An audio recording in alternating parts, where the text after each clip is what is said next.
ಕಿಶೋರ್ ಶಾಲೆಯಲ್ಲಿ 36ನೇ ರಸ್ತೆ ಸುರಕ್ಷತಾ ಸಪ್ತಾಹ ಕಾರ್ಯಕ್ರಮ. 18 ವರ್ಷ ಕಡಿಮೆ ವಯಸ್ಸಿನವರು ವಾಹನಗಳು ಓಡಿಸೋದು ಅಪರಾಧ. Judge Shilpa B. ನ್ಯೂಸ್5ಗೆ ಸ್ವಾಗತ. ರಸ್ತೆಗಳನ್ನು ದಾಟುವಾಗ, ವಾಹನಗಳನ್ನು ಚಲಾಯಿಸುವಾಗ ಕಡ್ಡಾಯವಾಗಿ ಸುರಕ್ಷತಾ ನಿಯಮಗಳನ್ನು ಪಾಲಿಸಬೇಕೆಂದು ಜಿಲ್ಲಾ ಕಾನೂನು ಸೇವಾ ಪ್ರಾಧಿಕಾರಗಳ ಹಾಗೂ ಹಿರಿಯ ಸಿವಿಲ್ ನ್ಯಾಯಾಧೀಶರಾದ ಶಿಲ್ಪಾ ಬಿ ಹೇಳಿದರು. ಇಂದು ಚಿಂತಾಮಣಿ ನಗರದ ಕಿಶೋರ್ ವಿದ್ಯಾಭವನ ಶಾಲೆಯಲ್ಲಿ ಸಾರಿಗೆ ಇಲಾಖೆ, ಸಹಾಯಕ ಪ್ರಾದೇಶಿಕ ಕಚೇರಿ ಇವರ ಸಂಯುಕ್ತ ಆಶ್ರಯದಲ್ಲಿ ಹಮ್ಮಿಕೊಳ್ಳಲಾಗಿದ್ದ 36ನೇ ರಸ್ತೆ ಸುರಕ್ಷತಾ ಸಪ್ತಾಹ ಕಾರ್ಯಕ್ರಮದಲ್ಲಿ ಭಾಗವಹಿಸಿ ಮಾತನಾಡಿದ ಅವರು, 18 ವರ್ಷ ಒಳಗಿನ ಮಕ್ಕಳಿಗೆ ವಾಹನ ಚಾಲನೆ ಮಾಡದಂತೆ ಪಾಲಕರು ನಿಗಾ ವಹಿಸಬೇಕು ಅಂತ ತಿಳಿಸಿದರು. ಈ ಸಂದರ್ಭದಲ್ಲಿ ಆರ್ಟಿಒ ಅಧಿಕಾರಿ ವಿವೇಕಾನಂದ ಸೇರಿದಂತೆ ಶಾಲೆಯ ಮುಖ್ಯ ಶಿಕ್ಷಕರು, ಸಿಬ್ಬಂದಿ ವರ್ಗದವರು ಭಾಗವಹಿಸಿದ್ದರು. ಹಾಗಾಗಿ ಸಣ್ಣ ಮಕ್ಕಳಿದ್ದೀರಿ, ಎಲ್ಲರೂ ದಯಮಾಡಿ ವೆಹಿಕಲ್ ನ ಮುಟ್ಬೇಡಿ. 18 ಅದಕ್ಕೊಂದು ಏಜ್ ಅಂತಿದೆ.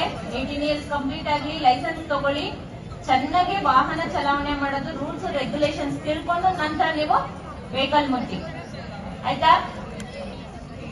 ಈಗೇನು ಅವಶ್ಯಕತೆ ಇಲ್ಲ ನಿಮ್ಗೆ ವೆಹಿಕಲ್ದು. ಸೈಕಲ್ ಇದೆ ಅಲ್ವಾ? ಸೈಕಲ್ ಇದೆಯಾ? ನಡ್ಕೊಂಡು ಬರುತ್ತೆ, ಗೊತ್ತಿದೆ ತಾನೇ ನಡೆಯೋದು? ನಡ್ಕೊಂಡು ಬನ್ನಿ ಅಷ್ಟೇ, ಆಯ್ತಾ? ಓಕೆ, ನೆಕ್ಸ್ಟ್ ಒಂದು ನಿಮಿಷ ಟಾಪಿಕ್ ಇಂದ ಹೊರಗಡೆ, ಯಾಕಂದ್ರೆ ನೀವು ಕಂಟಿನ್ಯೂ ಮಾಡಿ ಟಾಪಿಕ್ ಬಗ್ಗೆ.